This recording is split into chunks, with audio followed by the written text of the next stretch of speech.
World Bank has said that the economic outlook of Nigeria is shaky and investment interest is on a decline despite its recovery from the effects of the COVID-19 global pandemic. The prevailing economic situation is said to be fueled by the Russia-Ukraine war, insecurity and inflation in the West African country. Nigeria's central bank has since initiated measures to minimize high inflation, but some experts have expressed concern against the NCB move. Let's have more details of that in this report. Nigeria's economy bounced back from the COVID-19-induced recession as it recorded a 3.6% upswing in 2021 and expects a growth of 3.2% this year.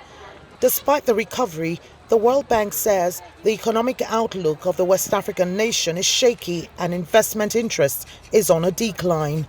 Inflation, insecurity, and the Russia-Ukraine conflict are some of the top drivers of this uncertainty. Once you are having a political transition and at the same time you are facing challenges of inflation and will also looking at what the Central Monetary Authority is doing to control inflation, you know that the economy is uncertain. Where the issue is on the revenue, that we're only recording 8% of our government revenue to GDP is only about 8%. It should be 15% or more. The average should be 18%. At the moment, we will have the revenue just about meeting the cost of debt service. Amid the worsening impact of the conflict in Eastern Europe and reclining investments, Nigeria's central bank hiked interest rates to a record 15.5% to tame inflation, which has surged to a 17-year high.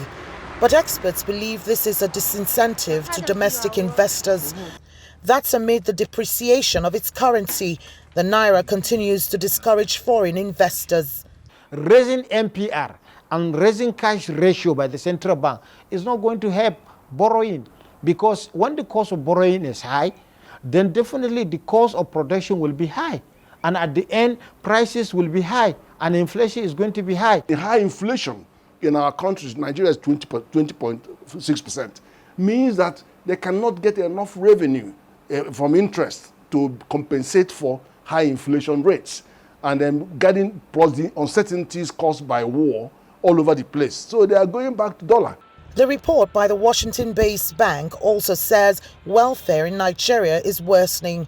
Economic watchers say that the current economic shock is not peculiar to Nigeria alone, but they're urging government to intensify diversification efforts, build infrastructures, improve local production capacity in order to reduce imports, fostering policies that would give the